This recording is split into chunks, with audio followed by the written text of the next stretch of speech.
Hello, honeys. Welcome to your first full-length drop of the year. Very exciting. Today, as you know, I'm doing a little bit of a hometown bias, and we're talking about the Chicago Imagists. The Imagists were a loose group of artists that emerged between the late 1950s and 60s via a series of exhibitions, many of which were at the Hyde Park Art Center, but in Chicago at large. The artists often shocked or excited their audiences. They also caught attention for avoiding rather mainstream fine art sources in favor of things like cartoons, cheap advertising, pop culture, and naive art, aka art made by someone not formally trained. They were also notable for being concerned with and having an emphasis on personal and emotional responses brought out in their viewers. Says the Madison Museum of Contemporary Art, Chicago art historian Franz Schultz originated the term Imagists in his classic catalog of the history of 20th century art in Chicago titled Fantastic Images from 1972. He used the term to describe primarily post-World War II artists, especially those associated with the 1950s monster roster, which we will circle back to. Of connections between all of the Imagists, Schultz writes, quote, "The image, the face, the figure, often regarded as icon, was considered more psychologically basic, more the source of expressive meaning than any abstract configuration of paint strokes could possibly be," end quote. However, over the years, the term has become misconstrued and is now almost exclusively associated with the more famous Harry Who co-exhibitors, another group we will be circling back to. So, honeys, before we dive in, just wanted to list out a few of our sources for today. Obviously, Madison Museum of Contemporary Art, but also the Midwest Museum, the Skidmore Museum, the art newspaper, ArtNet, and more. So now sit back, relax, grab a warm drink because it's 3 degrees for me here today, and prepare to hear the Imagists' story. Let us start with their emergence. In our first chapter, the founders find their influences in major Chicago arts institutions, namely the School of the Art Institute of Chicago, or SAIC, and the Hyde Park Art Center, or the HPAC, plus an additional helping hand. The Madison Museum of Contemporary Art writes, quote, "School of the Art Institute of Chicago, SAIC, and the Hyde Park Art Center were both central to the development of Chicago Imagism," end quote. And ArtNet agrees, pointing out that the Harry Who all worked under instructors Whitney Halstead and Ray Yoshida, writing they were key to the artist's development. So we see here our SAIC influences coming from 2 main figures. First, let's talk about Whitney Halstead. She not only taught at the school, but was an assistant in the Field Museum's anthropology department. So she introduced many of the artists to African art, Native American pottery, plus self-taught artists like Joseph Iowakong. Ray Yoshida was an avid collector of flea market objects that were often outside the boundaries of traditional art, in addition to performing his own artistic experiments. Chicago Imagist Jim Nutt writes of Yoshida's influence, quote, "He had a special knack for getting students to think about the possibilities of their work, encouraging them to experiment from within and as such take chances," end quote. The Imagists also benefited from the encyclopedic collection housed next door to the school at the Art Institute itself. As for the Hyde Park Arts Center, we see Don Baum, the curator of the center and an artist in his own right, become a strong influence. He was noted for his innovative mindset and for his sharp eye for young talent. He began working with Jim Nutt and Gladys Nilsson, for example, to organize the first Harry Who show in 1966. Again, we'll come back to this, but chronological order. And then that extra helping hand I mentioned. The Harry Who approached Chicago dealer Phyllis Kine to ask directly if she would consider showing them after she had organized a show of a contemporary Chicago artist. She did, and soon represented a number of the Imagists individually. Later, Kine moved to New York and showed some of the Imagists there as well. As we move from the late 50s into the early and mid-60s, we begin Chapter 2, the publicized formation of a recognizable group, if not movement. The formation largely hinged on context. The Chicago Imagists had tons of inspiration from their very specific urban environment as working artists in a 1960s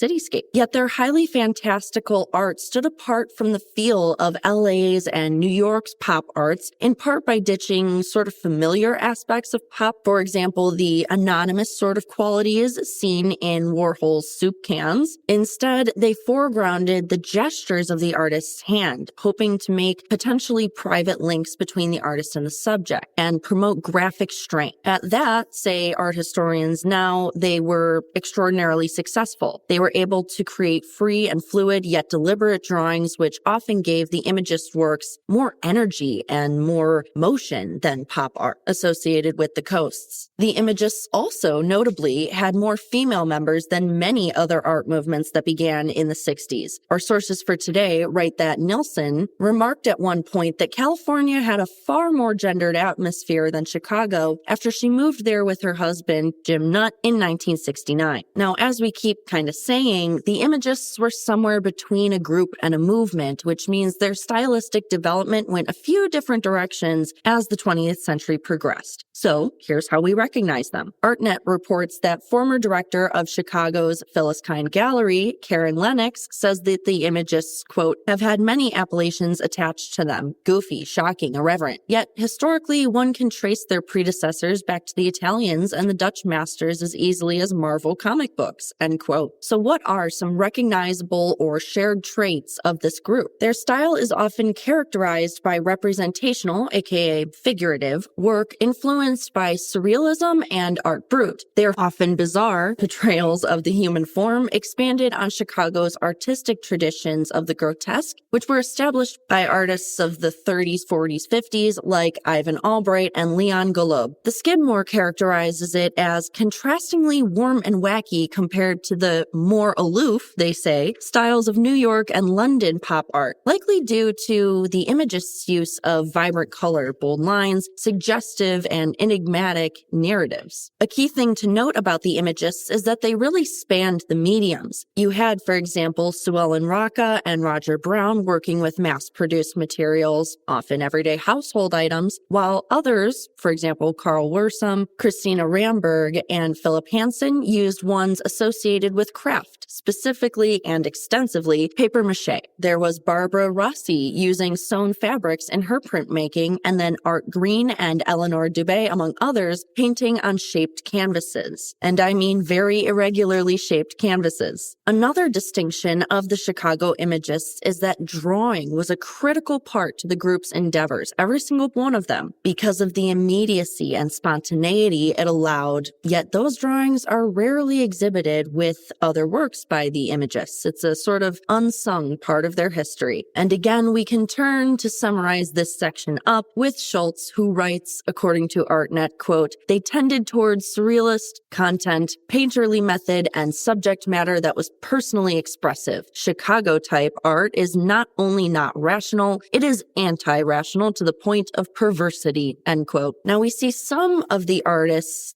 realizing they're in this similar vein, realizing they're in this yet untitled Imagist group, start exhibiting together in groups like the Monster Roster as early as the late 1950s, although they wouldn't gain broader recognition until later. So what is the Monster Roster and who's all in it? It features Leon Golub, June Leaf, Nancy Spiro, H.C. Westerman, and a handful of others. Schultz so named this group because their work was at times truly distasteful. Many of them studied for some amount of time under Verda Burdick, a surrealist printmaker at the SAIC. Maybe as a result, they tended to address hard and at times graphic themes. Golub's fame came from paintings that depicted humankind at its worst, for example, scenes of interrogation and torture. Spiro created outspokenly political work in a strongly feminist vein, and Westerman, after extensive and brutal military experience, was at the SAIC on the GI Bill, so he often depicted his extensive and brutal wartime experiences in his work. Other notable names from the roster include Roger Brown, Ed Paschke, Barbara Rossi, and Ray Yoshida, though it does not appear he was highly engaged with the group, maybe exhibited once or twice with them. And Chapter 3, honeys, achieving critical success. The show that caught the attention of the arts world, according to ArtNet, was in 1964 when a handful of Chicago artists thought it would be fun to organize a show together. The participating artists were not in any formal way a group, but their work had lots of affinities, often funky, figurative pieces that drew on popular sources like tattoo art, comic books, and popular advertising. Thus, Gladys Nilsson and Jim Nutt, along along with Jim Falconer, Art Green, and Sue Ellen Rocca, approached Dan Baum over at the HPAC to pitch a show. His one suggestion was that they add Carl Wirsum to it. After they were green-lighted, they had to name this show as well as their group itself. They decided they wanted something more colorful, in their own words, and our sources write, quote, wishing to avoid the suave coolness with which curators were often naming shows, think 16 Americans at New York's Museum of Modern Art, the subject turned to local artist and critic Harry Boris. Wirsum, unfamiliar with Boris, kept asking, Harry who? This struck the artists as funny, and riffing on his question soon yielded the name of their little band, the Harry Who. While Boris's name is spelled as expected, the Harry Who, Harry is spelled like the adjective.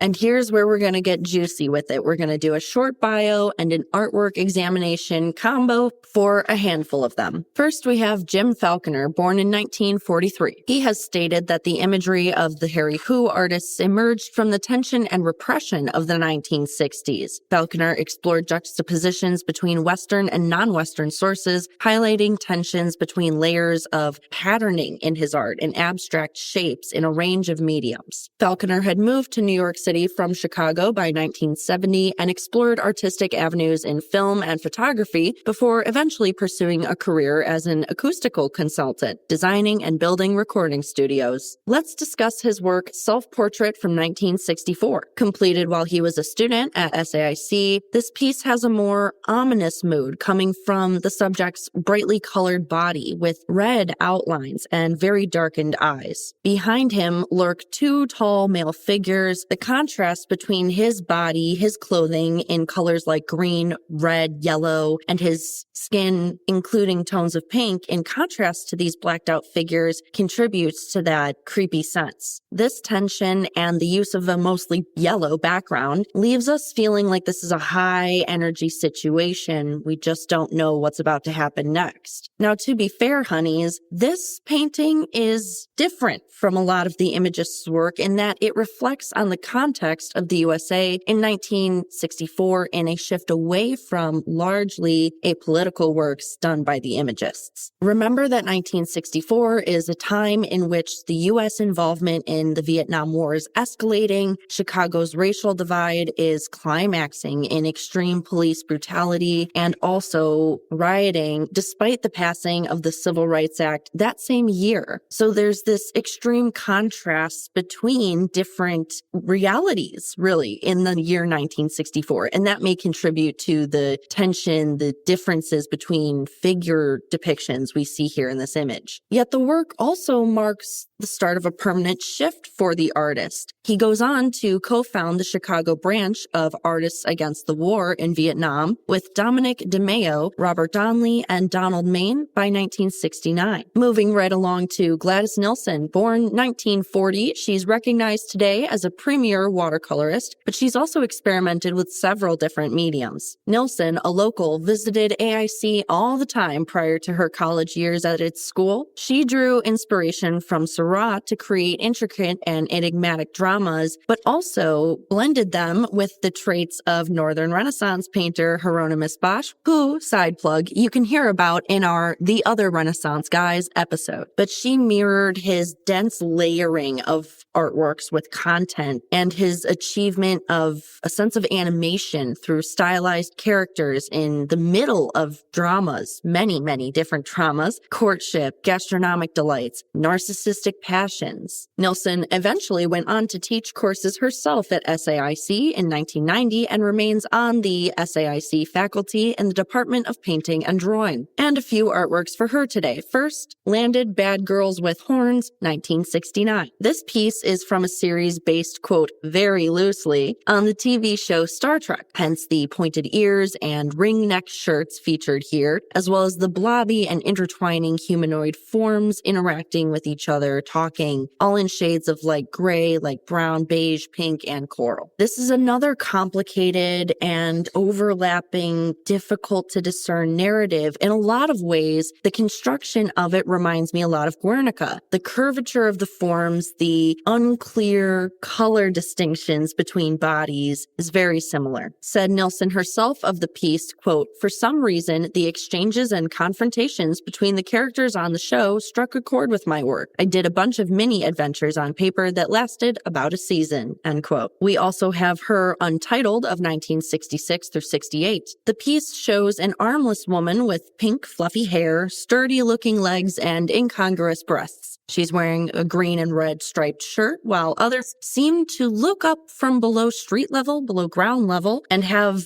very smirky-looking faces. The image seems to suggest that she is being watched and that she's there to be part of the decor almost. Her shirt stripes mirror the yellow and green stripes of the background, for example, and she has no facial details except for the outline of her nose. This despite the fact that the more masculine-looking figures at the bottom have hats, no hair, most wear dark glasses, but they have lips, they have noses, they have faces. Equally disturbing is that her feet appear to be heeled like a shoe, or else that's just the color of her shoes, which reach all the way to the bottom of her dress. Either way, it does not match the fleshy tones of her face and leaves us wondering what exactly is going on with her body there. And next up, Sue Ellen Rocca, born 1943 and who passed in 2020. Rocca developed a distinct visual vocabulary, often including diamond rings, palm trees, hats, small dancing figures, to represent wealth and satisfaction after she herself married a jeweler in undergrad and became fascinated with the rows of rings in jewelry shops and the presentation in jewelry catalogs. The content of her work is often seen as conveying a specific viewpoint likened to a teenager's naive fantasies and desires. But really, Rocca provides a study of consumer culture and beauty advertisements and feminine tokens like wigs and makeup. The last position she held before her passing was studio class teacher as well as the curator and director of exhibitions for the Department of Art at the Elmhurst College near Chicago. And for today's featured artworks of hers, it's important to remember just how much those different icons, the purses, the crossed legs, diamond rings, bananas, whatever, were considered her glyphs. They were such a foundational building block of her work. This is partially because the glyphs were often associated with notions of feminine happiness based on romance promised in the popular culture of the times. Messages that one should look beautiful, attract a man, get a sparkling diamond ring, and live happily ever after. But by 1969, Rocca had 2 kids of her own. So in her work, Nightlight for a Little Girl of 1969, she uses the imagery from their books as well as the painted silhouette of a lamp commonly found in 1960s nursery rooms against a cloudy night sky, all in soft pastel tones with a girl figure yawning in her PJs atop the lamp. In Nightlight, as I'll call it, we see some through lines with her prior works. She continues to pair hard phallic objects and soft counterparts, this time by confronting the sweet dreams of childhood, the gentle clouds, with the realities of womanhood, shown through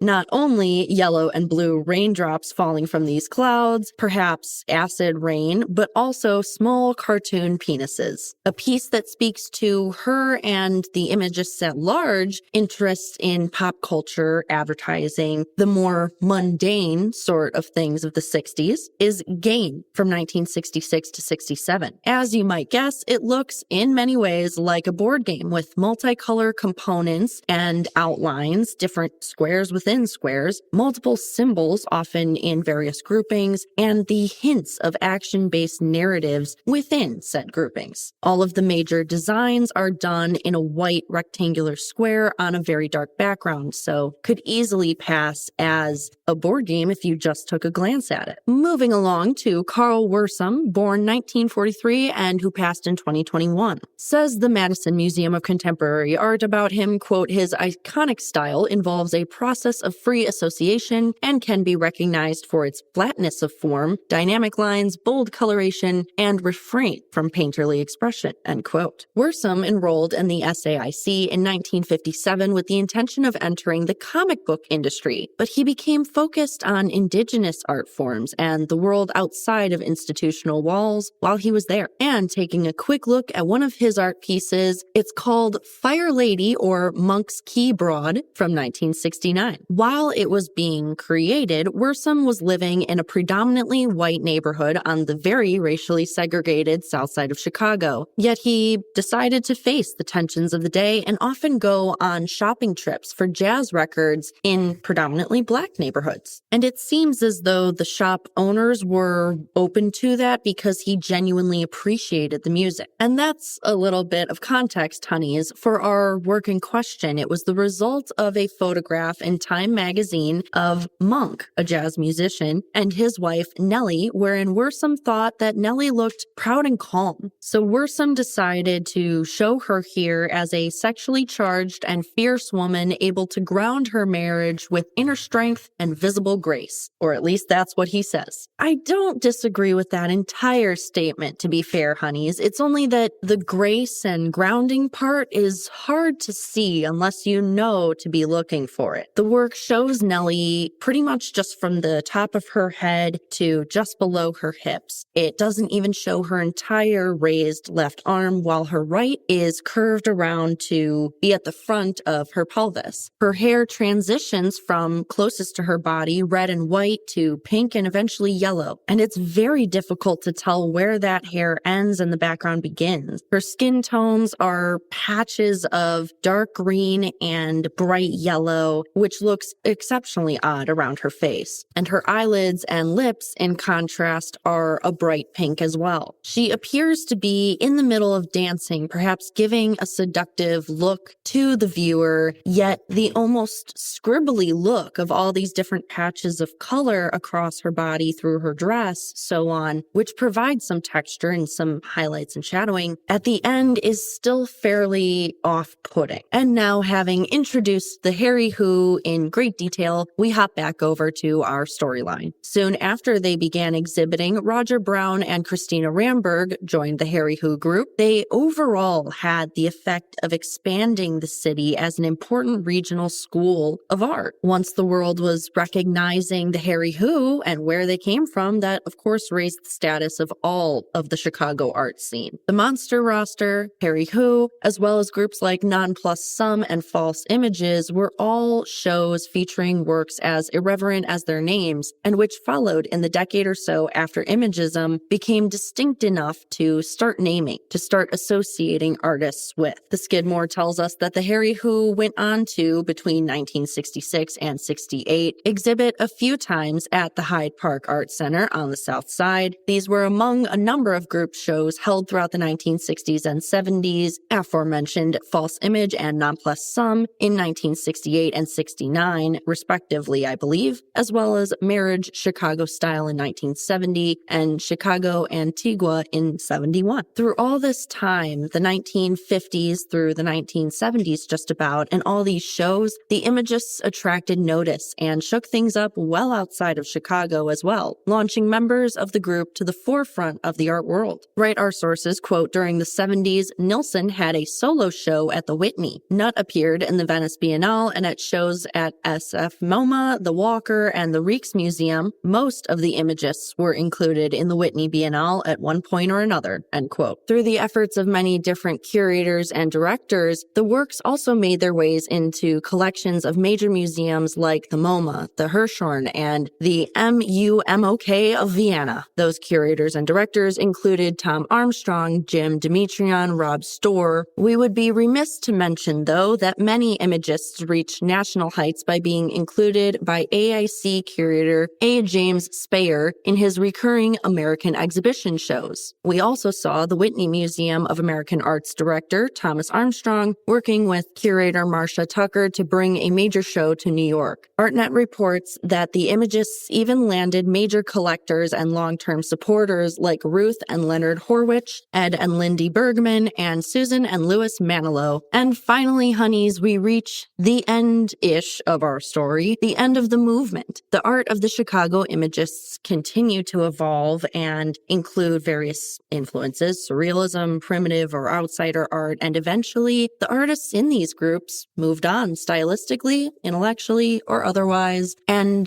Imagism sort of came to its natural conclusion. And as we like to do here, honeys, we will close out today with our legacies. Writes the Madison Contemporary, quote, "The Chicago Imagists trafficked in exuberant and irreverent satire that spoke to the political and social foibles as well as the whimsy of contemporary life at the end of the tumultuous 1960s and into the 1970s," end quote. And that that is mostly what they will be remembered for. But let's get a little more specific, starting with the major impacts of this group. The Imagists are known for having significant yet varied, depending on geography. Chicago dealer John Corbett says in ArtNet, quote, in its era, let's say in the 70s, within Chicago there was, in certain camps, a perspective that the Imagists' position was hegemonic and that they were unfairly dominating the scene, end quote. Yet he goes on to clarify that that feeling is specific to Chicago. The Imagists had an undeniably significant influence on the look and styles of contemporary art we see today, particularly the use of bold colors, distorted figures, and the incorporation of pop culture into artwork. Even their story itself has parallels to today. ArtNet points out that the Imagists were coming into the art world's eye at a time when abstract expressionism was the thing of American art, the almost exclusive style. Yet the Chicago Imagists went against the grain by turning towards figurative work instead. And that's been echoed in a recent transition, writes ArtNet. Quote, a decade ago, there was so much abstraction afoot that critic Walter Robinson dubbed some of it zombie formalism. The pendulum then swung back to figuration, some of it putting artists like Julie Curtis, Louis Fertino, Emily May Smith, Salman Tour, and Ambero Wellman in the spotlight, end quote. Yet one of the most fascinating legacies of the Imagists is that their major exhibition history does not align, for the most part, with their market value. This gives us a chance to look at interpretations of value. The Chicago Imagists have had even extremely recent exhibitions worth noting. In 2024, you had Private Eye, the Imagist Impulse in Chicago Art at Newfields in Indianapolis. In early 2020, there was a Nilsson retrospective filling 2 galleries covering 5 decades at the Chelsea spaces of Matthew Marks and Garth Greenan Gallery. And in 2018, there was Harry Who, 1966 through 69 at AIC, which was an in-depth look at the group's 6 original members: Jim Falconer, Art Green, Glass Nilsson, Jim Nutt, Swellen Roca, and Carl Wirsum, who, with Ed Paschke, remain some of the most famous names associated with the Imagist movement, /group, /whatever. Yet today's sources point out that despite steadily rising interest in the group, clearly in the last few years, and decreasing divisiveness surrounding their aesthetic, the price tags still lag far behind those of their younger successors. Corbett's own gallery, Corbett vs. Dempsey, has long championed Chicago Imagist painting, and he said works of such successors can go up to 7 figures, but that the Imagist's history and lasting influence is not always reflected in the prices and remains hopeful despite that. He stated in past interviews that the work is currently of great interest to a variety of younger artists, and it has been for a long time. But there is a resurgence of that interest, and that's often a place where interest from curators and collectors starts, end quote. But until we get to that point, let's take a case study examination of how things are. We'll look at Jim Nutt, the first Imagist to gain international acclaim. His auction record stands at $516,500. That was for Plume, 1989, sold at a Chicago auction house, one Hindman, in September of 2019. Some credible sources say, though, that in private sales, his top works can earn 7-figure price tags. So their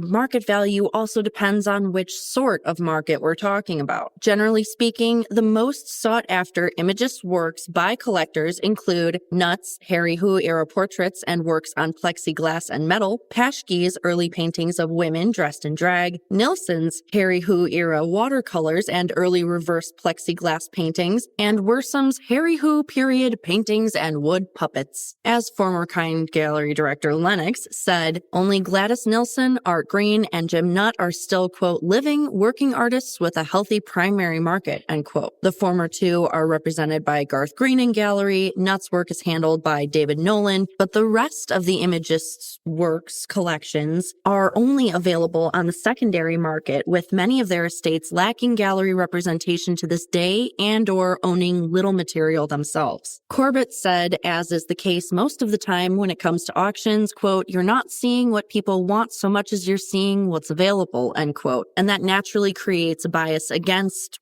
artists with poor representation of their estates. But honeys, I gotta tell ya, we found strong evidence that these sales are also impacted by gender. For this case study, we compare Christina Ramberg's auction auction histories with that of the Italian artist Domenico Gnoli. Ramberg is one of the most revered of the Imagists, known for her paintings of hair textures and cropped images of women in extraordinarily detailed lingerie who unfortunately died young, at only age 49 in 1995. Lennox herself drew comparisons between the two, noting that they worked in the same time period, both died young, and according to her, neither knew of the other. Yet their works still speak volumes to each other. She says, quote, "They are equals on every level, except that Ramberg's work is still priced for lower, hopefully not for much longer," end quote. This is in reference to the fact that Gnoli's auction record stands at 11.7 US million, set at Christie's London in 2019. Ramberg's, on the other hand, is just 45,000 US, set in 2017 at Right in Chicago in 2017. We hope eventually the price tags on these artists catch back up to the times and become more equitable. And that, honeys, is the story of the Chicago Imagists, our episode for the day. All in all, what a time in my city. What a group of supporters behind them making this possible. And what a splash they made with ripples continuing into contemporary art. I hope you've picked up in this episode on how fascinating it can be, the movements we do or do not hear of, as well as the whys behind that. It's especially fascinating, as an art historian, to consider how their stylistic elements have been incorporated into well-known aspects of contemporary art and see their legacy continue to evolve well beyond their active periods, their lifetimes in some cases. We hope you honeys enjoyed listening to the episode as much as we enjoyed making it for you, and that is where we will leave things for today. Take care, hydrate or dehydrate, all that good stuff, and we'll talk soon, honeys. This podcast is produced, created, hosted, formerly edited, and fact-checked by master's degree holder Celia Bugno. Chris Meinhold is responsible for our editing, mixing, and our intro and outro music. Special thanks to him for that. And as always, remember to like, subscribe, share, comment, so on all your favorite listening as well as social media channels.